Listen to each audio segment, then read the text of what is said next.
오늘 우리에게 주시는 하나님의 말씀은 창세기 4장 3절부터 15절까지입니다.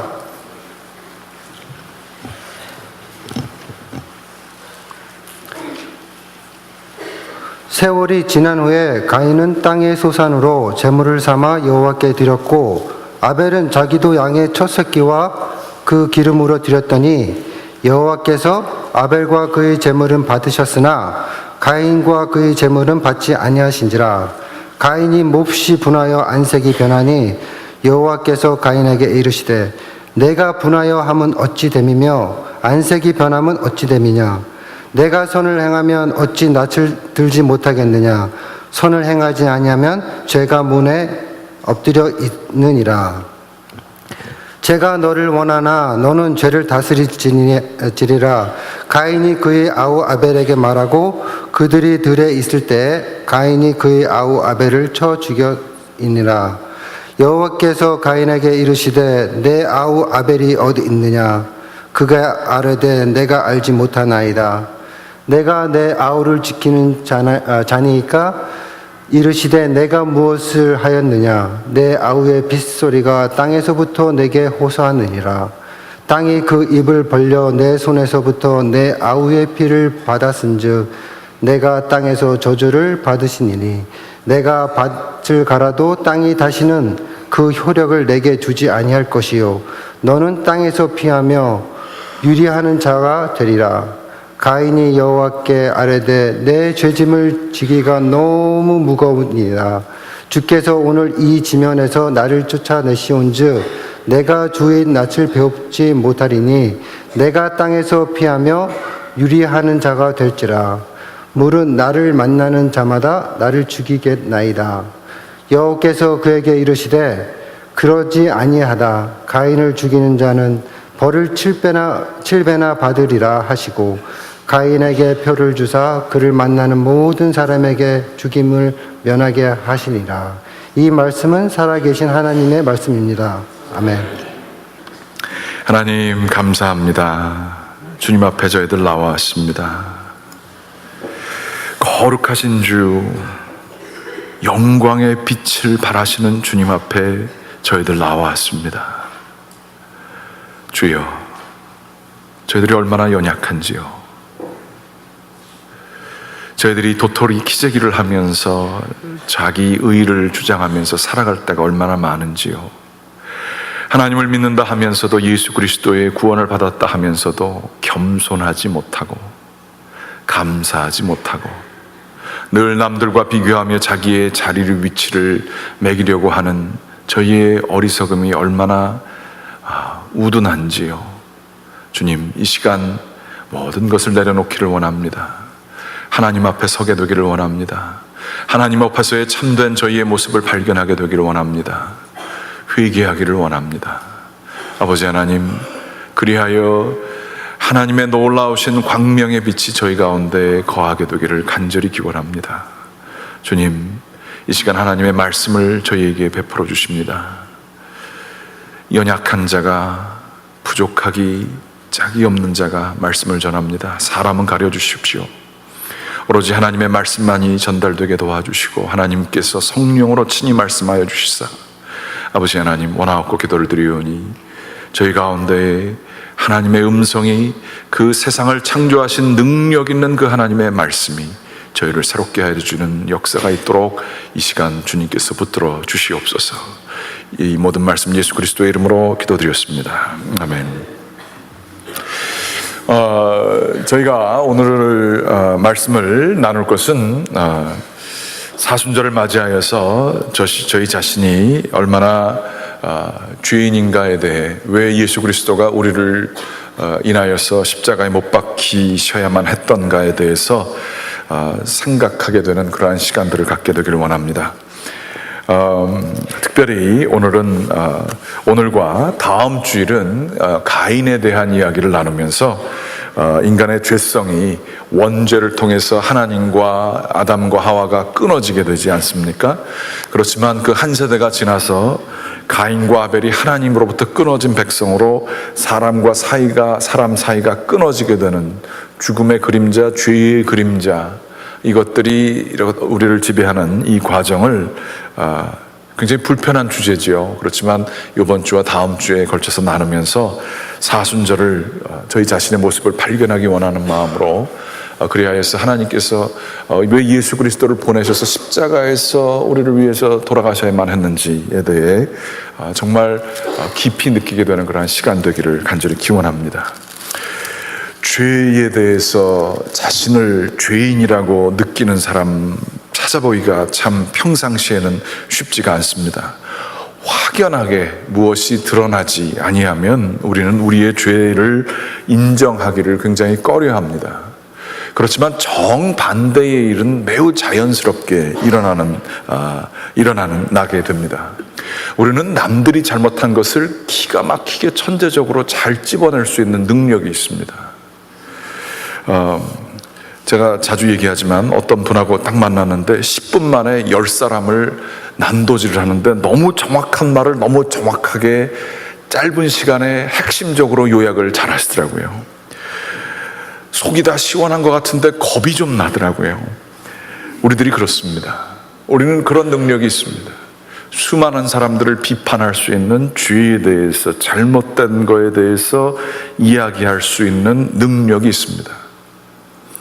특별히 우리들은 굉장히 어리석은 것이지만 남들이 못 보는 어떤 사람들의 죄를 내가 더 발견하면 우리는 굉장한 더 큰 의인이 되는 것처럼 착각합니다. 이게 얼마나 썩었는지를 남들보다 더 강렬하게 욕을 하면 우리가 더 의로운 사람이 되는 것 같은 착각 속에 빠질 때가 있습니다. 그게 저희의 본질입니다. 그렇지 않은 좀 덜한 사람이 있을 수 있고 더한 사람이 있을 수 있지만 우리 자신은 수많은 남들의 죄를 지적하며 우리를 의롭게 생각하는 것이 누구나 예외 없이 하게 되는 우리의 삶의 습성인 것을 볼 수 있습니다.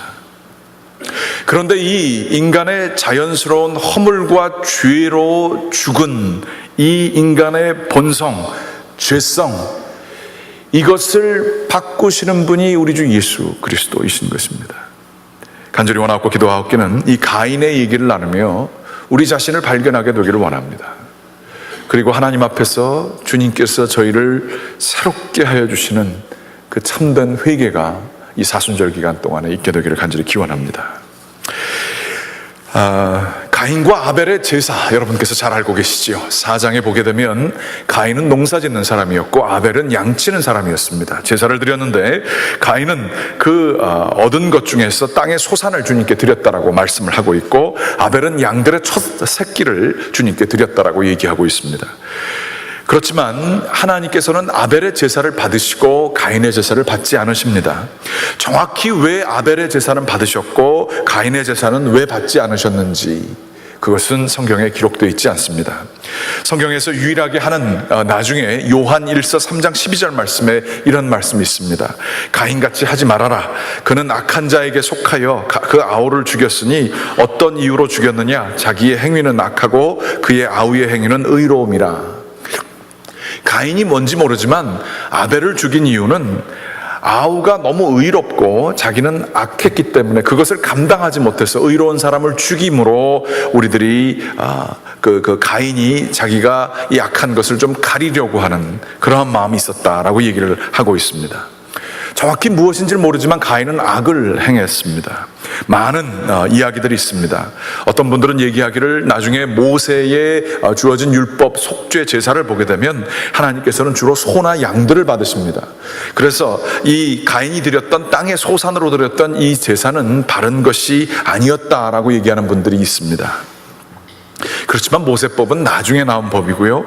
또 이것은 속죄 제사가 아니라 하나님께 우리가 받은 모든 것들을 드리면서 이 모든 것은 하나님께 속해져 있습니다라고 하는 dedication offering, 그러니까 봉헌으로 드리는 제사였던 것을 볼 수가 있습니다. 그 제사라고 하는 민하라고 하는 이 단어가 바로 그러한 뜻을 포함하고 있습니다. 그러므로 굳이 왜 어떠한 제사의 종류가 맞고 어떤 제사의 종류가 틀렸는지 얘기하는 것은 옳지 않죠. 어떤 분들은 농담을 삼아서 그렇게 얘기하기를 하나님이 육식을 좋아하셔서 야채 드리는 거는 별로 안 좋아하시고 육식을 좋아하셔서 그 제사를 받으셨을 거라 이렇게 얘기하기도 합니다. 또 전통적인 해석은 이 땅의 소산이라고 하는 것만 이렇게 얘기를 하고 아벨 같은 경우는 양의 새끼들이 아니라 양의 첫 새끼를 드렸다. 가장 중요한 첫 번째 것을 드린 것으로 참된 제사를 드렸다라고 얘기를 하고 이렇게 얘기를 하면서 가인의 제사는 정성이 안 들어가 있고 가장 중요한 것을 드리지 않았다라고 하는 것이 아주 또 전통적인 해석이라고 볼 수가 있겠습니다. 참 그렇게 해석할 수 있는 것들이 많이 있죠. 그렇지만 우리가 꼭 거기에 땅의 소산이 꼭 첫 번째 소산이 아니라는 법은 또 없습니다. 그렇게 기록만 안 돼 있을 뿐이지. 그래서 그렇게 꼭 이렇게 이해하기는 어렵습니다. 어떤 분들은 여기에 정확한 이 뜻이 없자 하나님께서는 선택의 주권이 있으시다. 그래서 가인 것은 안 받으실 수 있는 주권이 있으시고 아벨 것을 선택하실 수 있는 주권이 있으시다. 하나님 마음이라는 거예요. 하나님은 그렇게 페이버를 그 좋은 거를 주는 사람을 자기가 정해서 주실 수 있는 권한이 있다는 거예요. 안 주려면 안 주실 수도 있고 뭐 그러한 하나님의 전적인 주권을 얘기하는 분들도 있어요. 그렇게 해서 됐다 이렇게 얘기하는 분들도 있습니다. 정확히 가인이 행한 요한 1서에서 얘기하는 악한 것이 무엇인지는 잘 모르지만 가인은 하나님의 눈에 들지 않았고 하나님께서는 가인의 제사를 받지 않으셨습니다. 제사를 받지 않는다는 것은 무슨 의미일까? 연기가 올라가다가 가인 것은 이렇게 꺾였나? 그리고 아벨 거는 곧바로 올라갔나? 뭐 그런 얘기도 정확히 쓰여져 있지는 않습니다. 성경에 나와 있는 것은 하나님께서 그의 제사를 페이버, 그러니까 아주 그 좋은 마음으로 보시지 않았다는 얘기입니다. 아벨의 제사는 아주 좋은 마음으로 보셨다라고 하는 것이죠.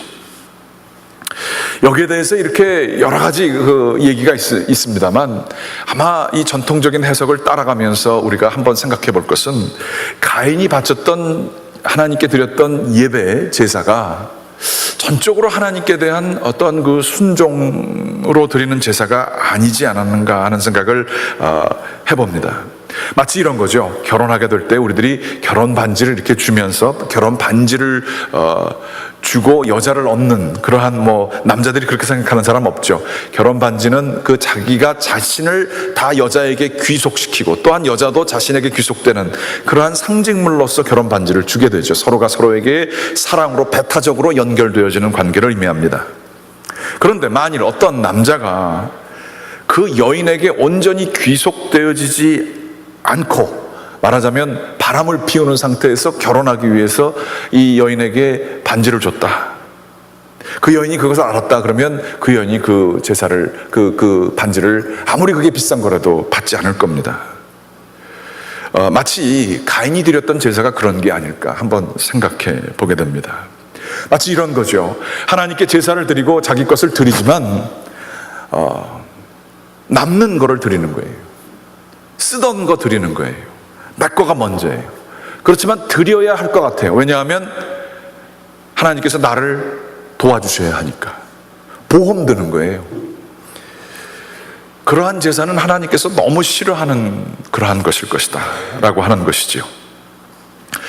마치 결혼을 하지만 서로가 마음을 맞춰서 서로의 의견을 존중하면서 서로의 생각과 판단이 틀려서 다르게 살 수밖에 없지만 의견을 조정하며 이야기를 나누며 자신의 방법을 바꿔가며 상대방에게 맞춰주는 게 결혼 아니겠습니까?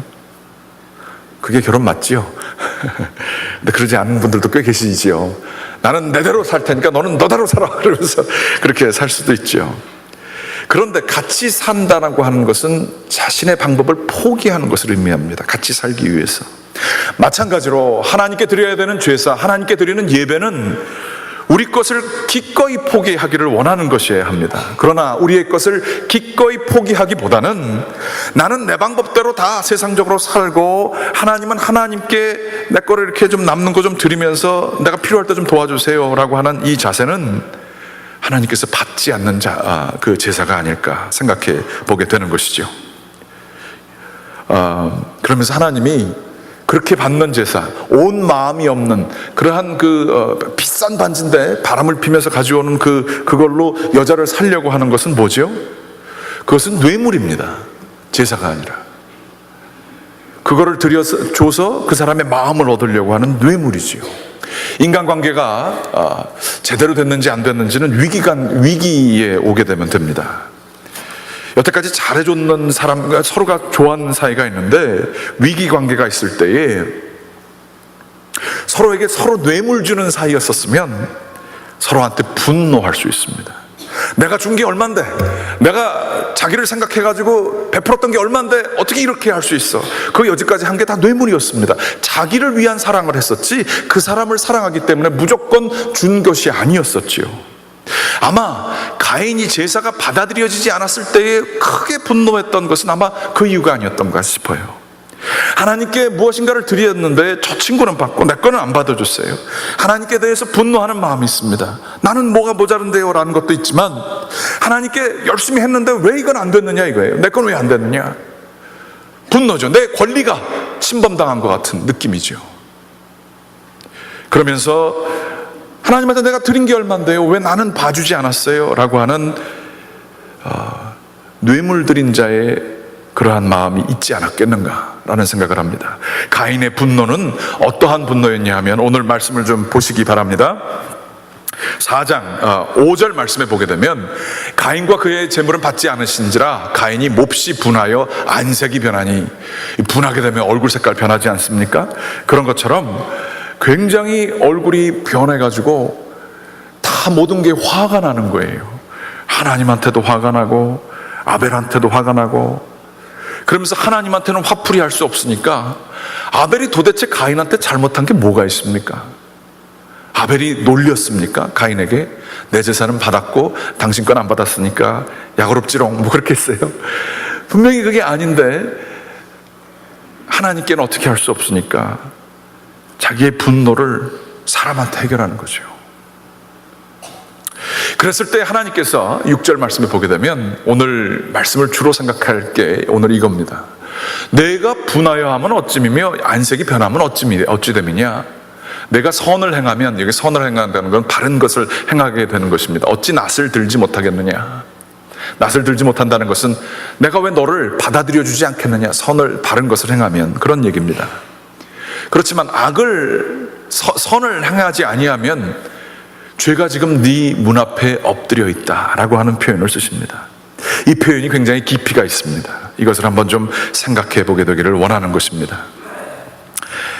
죄가 문 앞에 엎드려져 있다. 이 문 앞에 엎드려져 있다, 크라우칭이라고 하는 단어는 표범이나 호랑이, 즉 고양이과의 동물이 무엇을 공격하기 전에 자신의 모습을 움츠려서 앞으로 뛰쳐나가기 전에 자신의 모습을 감추는 것처럼 이렇게 가려져 있는 이 상태를 의미합니다. 그렇지만 조만간에 뭔가 튀어나올 것을 의미하는 것이죠. 죄는요, 인간의 죄는요, 가려져 있습니다. 인간의 죄는 자신을 합리화하는 인간의 본성 때문에 절대 우리들은 자신이 죄인이라고 얘기하는 법이 없습니다. 내가 이렇게 될 수밖에 없었던 남들에 대한 이야기를 할지언정, 자기는 그럴 수밖에 없었다라고 얘기를 할지언정 자신의 죄를 인정하지 않습니다. 그게 죄의 본성입니다. 죄는 가려져 있습니다. 우리들이 죄인이라고 생각하지 않는 이유가, 그리고 수많은 사람들을 비판할 수 있고 나는 의롭다고 생각할 수 있는 이유가 우리가 바로 이 죄 가운데 거하는 사실이기 때문에 그렇다는 것입니다. 제가 목회를 하면서 상담을 할 때가 꽤 있습니다. 근데 제일 힘들고 두려운 상담이 부부간의 갈등이 있는 상담입니다. 왜냐하면 맨 처음에 주로 여자분들이 주로 오십니다. 그래서 남편 욕을 막 하십니다. 그러면 그런 세상에 무심한 남편이 없습니다. 그런데 남편 얘기를 나중에 이제 들을 기회가 생깁니다. 그러면 그 여자분이 한 얘기가 다 진실이 아닌 것 같은 거예요. 그 여자분이 그런 말을 했단 말이지. 그런데 나한테 그걸 쏙 빼고 얘기했단 말이지. 그러면서 얘기를 들으면 어디 편을 들어야 될지 모르겠어요. 그리고서는 제 자신 스스로가 하는 게 뭐냐 하면 나름대로의 저의 경험과 기준을 통해서 그분들 둘이가 서로 잘못한 거를 내가 나름대로 평가하게 되는 제 자신이 심판관의 위치에 오게 됩니다. 그 심판관의 위치에 한번 쓰게 되면 저는 목회자라 가지고 서도 되는 줄 알았어요. 근데 난리 납니다. 당신은 이거 잘못하셨고요, 와이프로서 남편이 이거 잘못했습니다. 그러면 갑자기 그 두 분이 연대해 가지고 저를 공격을 하게 되는 일이 생기게 됩니다. 경험들 많이 하셨죠? 목회자만 그런 게 아니라 그렇죠. 굉장히 힘든 일이에요. 그리고 제가 되돌이켜 생각해 보니까 제가 판단한 판단이 결코 옳지 않습니다. 지나고 보니까 결코 옳지 않습니다.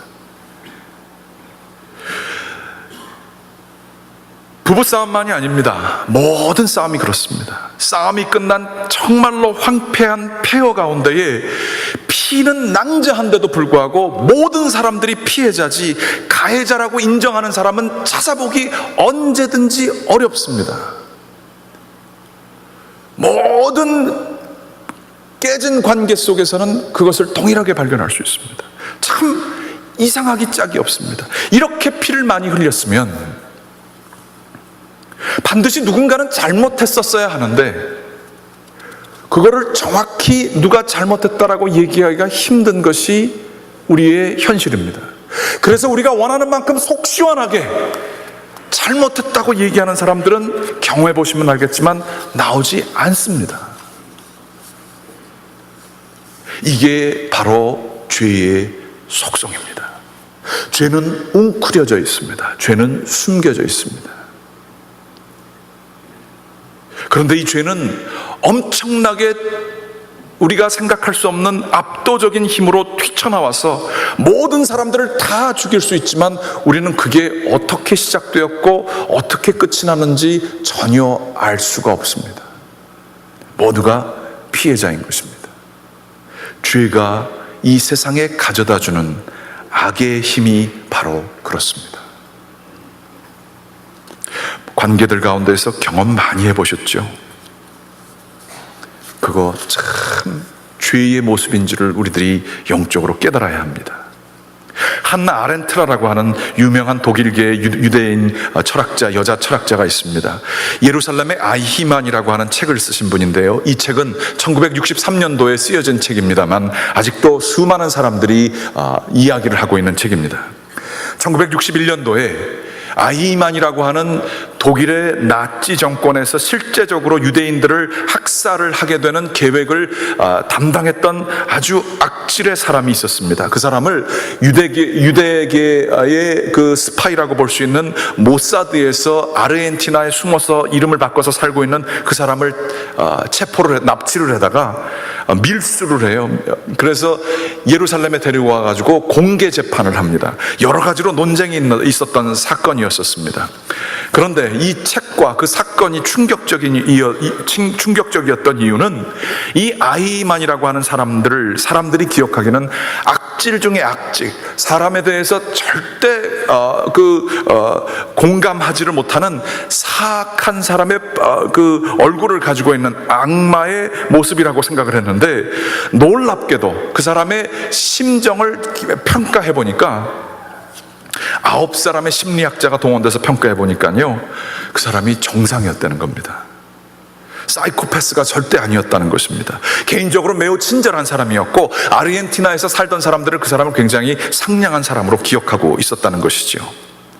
이 사람이 사람들이 다 자기가 죄인이라고 어떻게 그렇게 수많은 사람을 죽이냐고 얘기했을 때 아무런 동의 없이 자신은 죄인이 아니라고 얘기했다는 것입니다. 그 사람의 주장은 이런 것이었습니다.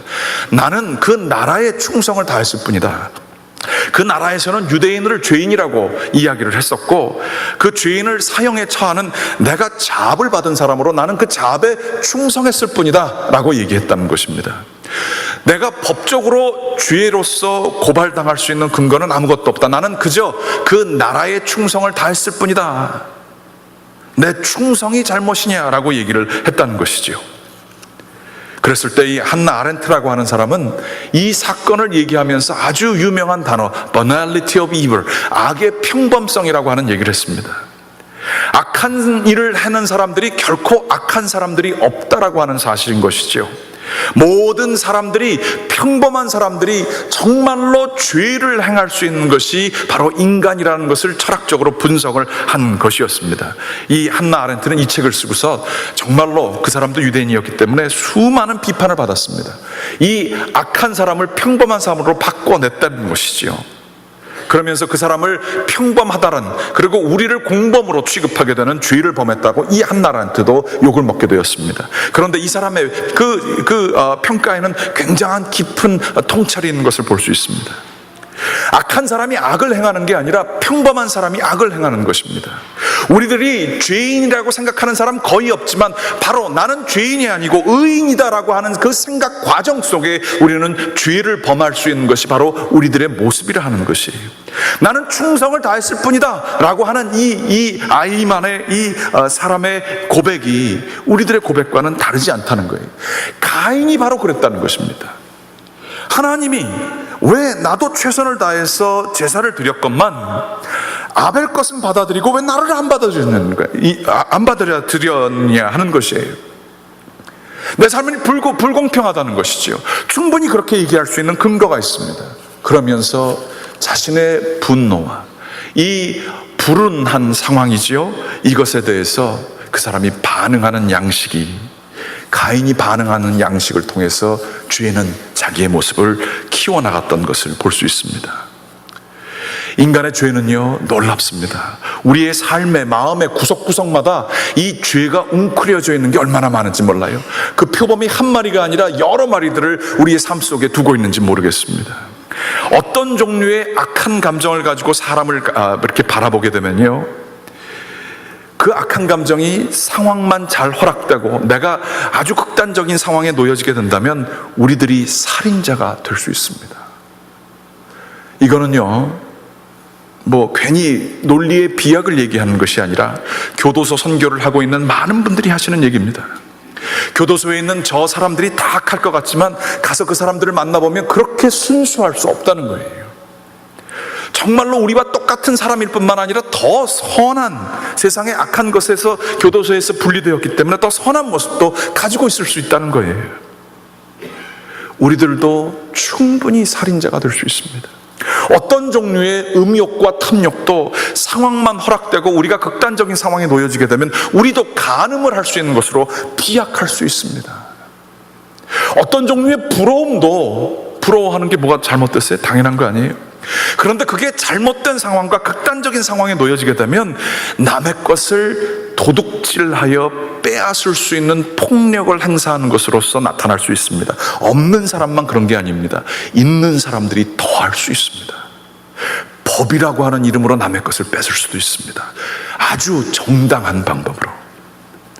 또한 어떤 종류의 자기를 불쌍히 여기고 내가 더 많은 것을 가질 수 있는 자격이 있지 않은가, 내 인생은 저 사람 때문에, 부모 때문에, 주변 환경 때문에, 아내 때문에, 남편 때문에, 이러한 것 때문에 라고 얘기하며 자기를 불쌍히 여기는 이 마음은 누구나 가질 수 있는 마음이지만, 이것은 이 표범이, 사자가 웅크리고 있는 것처럼 웅크리고 있다가 그것이 발전하게 되면 언제든지 자기를 우상화하고 하나님의 은혜를 바라보지 못하게 하는 죄로 빠져들게 할 수 있는 것입니다.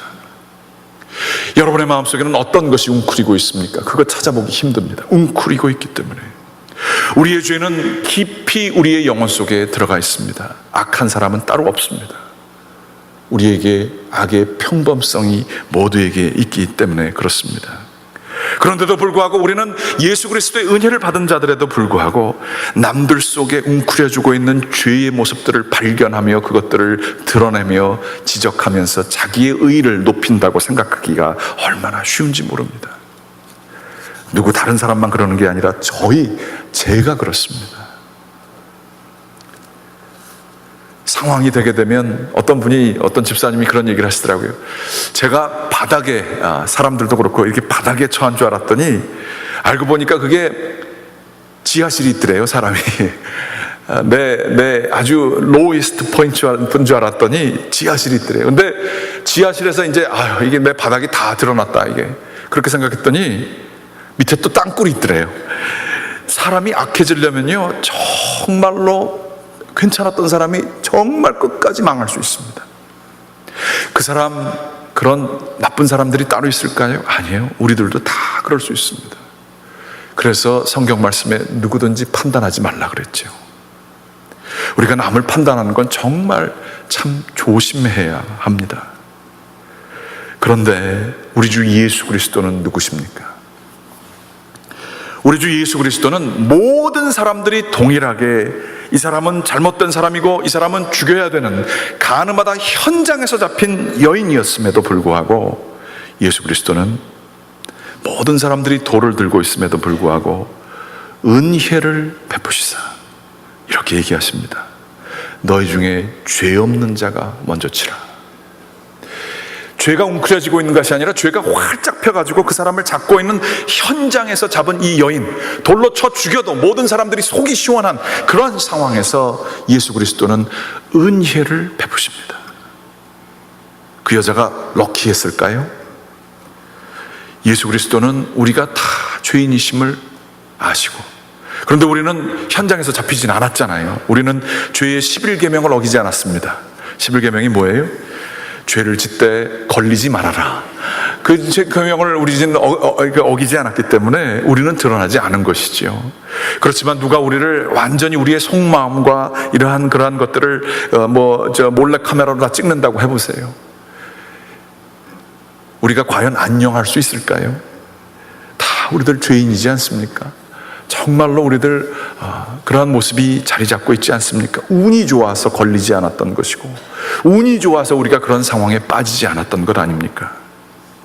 예수 그리스도는 이렇게 운이 좋아서 죄인의 길에 그 표범이 뛰쳐나오진 않았지만 웅크린 상태에 있는 이 저희의 모습을 주님께서는 아시고, 우리가 정사와 권세에 이렇게 노예 생활하는 사람을 아시고, 주님께서는 죄인인지도 모르고 의롭다 생각하는 저희들을 위해서 그 죄를 위해서 먼저 십자가에서 돌아가셨습니다.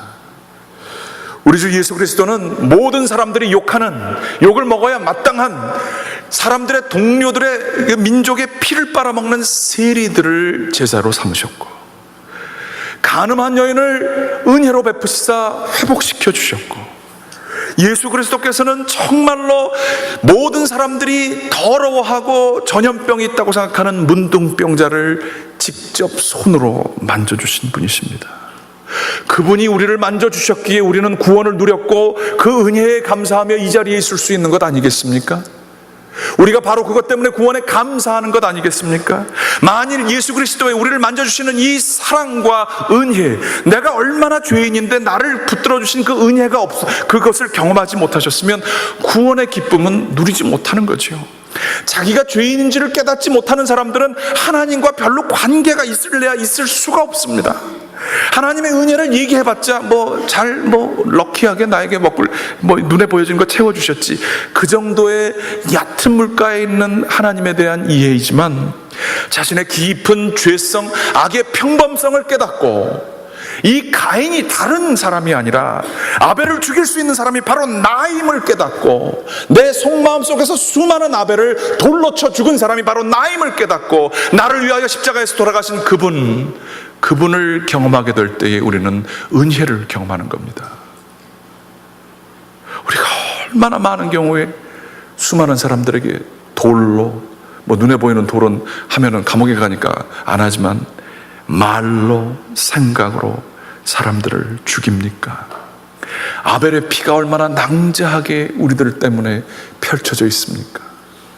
우리가 한 건 몰라요. 우리가 당한 것만 기억나지 않습니까? 우리 주 예수 그리스도는 우리를 위하여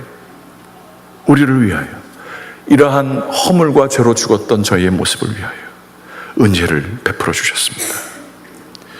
이 세상에는 구원이 있을 수가 없습니다. 이 세상에 아무리 도덕적인 사람도, 아무리 의로운 사람도 그 사람의 의가 하나님 앞에서 깨끗한 의가 될 수가 없습니다. 교회는 무엇입니까? 죄인들의 공동체로 서로의 죄에 대해서 감싸주고 은혜로서 모든 사람들을 회복시켜 줘야 하는 것이 교회인 것입니다. 원하옵고 기도하옵기는 이게 자연스러운 반응이 아닙니다. 정죄하는 게 쉽고요. 그러나 은혜로 감싸는 것은 예수 그리스도를 모르면 가능하지 않습니다. 사순절 기간 하나님의 빛이 비춰주게 될 때에 우리의 모습을 발견할 수 있습니다. 하나님께서 저희를 거룩한 빛을 비춰주시사 저희의 본질의 깊은 곳을 파악하게 하시고, 그렇지만 이러한 저희를 위하여 죄인인지도 몰랐을 때에 저희를 위하여 십자가에서 돌아가신 우리 주 예수 그리스도의 은혜를 경험하시고 누리시는 저와 여러분 되시기를 주님의 이름으로 간절히 축원합니다. 기도하시겠습니다. 하나님, 저희들이 얼마나 어리석은지요. 하나님 앞에서 1만 달란트를 탕감을 받았건만 300데나리온 때문에 수많은 사람들에게 눈에 보이지 아니하는 돌을 던졌던 사람이 바로 저희임을 다시 한번 깨닫습니다. 은혜를 받았건만 은혜를 기억하지 못하는 자들이 저희였음을 다시 한번 깨닫습니다. 주여, 이 사순절 기간 저희의 이 어리석은 자들을 발견하게 하시고, 그렇지만 동시에 저희를 구원하신 하나님의 은혜를 저희들이 경험하며 깊은 감사가 있는 기간이 될 수 있도록 또한 인도하여 주시옵소서. 이 모든 말씀 예수 그리스도의 이름으로 기도드렸습니다. 아멘.